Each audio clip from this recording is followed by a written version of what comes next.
Devant cette scène unique, tous les spécialistes animaliers restent abasourdis. Une incroyable histoire qui remet très sérieusement en doute notre conception de la vie sauvage. Nous sommes dans le parc national Kruger, la plus grande réserve animalière d'Afrique du Sud. Plus de 250 espèces cohabitent sur ce vaste territoire. Et parmi elles, les impalas, qui sont ici plus de 150 000. C'est une espèce qui est très nombreuse, partout dans la savane. Disons que c'est le gibier quotidien de pratiquement tous les carnivores, que ce soit les lions, les hyènes et même les crocodiles. Ce jour-là, un troupeau s'approche d'un point d'eau pour s'abreuver. Certains semblent monter la garde à l'affût du moindre ennemi. Le danger est toujours présent, les prédateurs les guettent, attendant patiemment le moment opportun, le moment fatidique.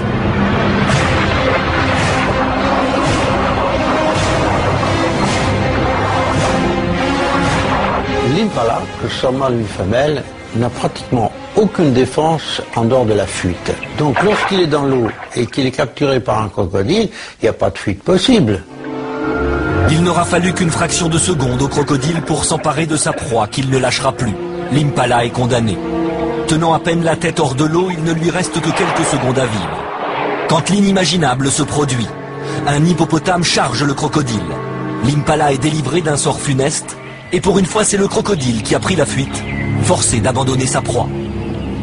On est face à un comportement assez surprenant, assez extraordinaire, où l'hippopotame porte secours à un animal avec lequel normalement il n'a pas vraiment de relation. C'est très rare, en milieu sauvage en particulier, d'avoir ce genre d'image. C'est assez exceptionnel. Je n'ai pas le souvenir d'avoir assisté, ni moi ni quelqu'un d'autre, à des scènes semblables. Un justicier totalement inattendu qui vole au secours d'une victime qui lui est complètement étrangère. Mais le plus époustouflant reste à venir, car cette incroyable opération de sauvetage ne s'arrête pas là. L'hippopotame reste près du blessé comme on reste au chevet d'un malade. Comme un dernier recours pour sauver une victime à l'agonie, l'hippopotame plonge la tête de l'impala dans sa gueule grande ouverte. Et la suite se passe de commentaires.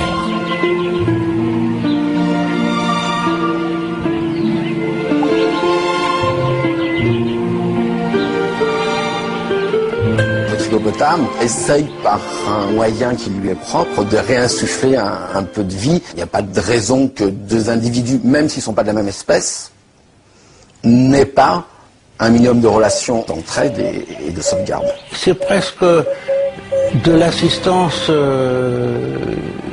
d'un infirmier qui cherche à secourir un blessé. Finalement, l'hippopotame accomplit un gestuel qui est peut-être courant, mais que nous ignorions.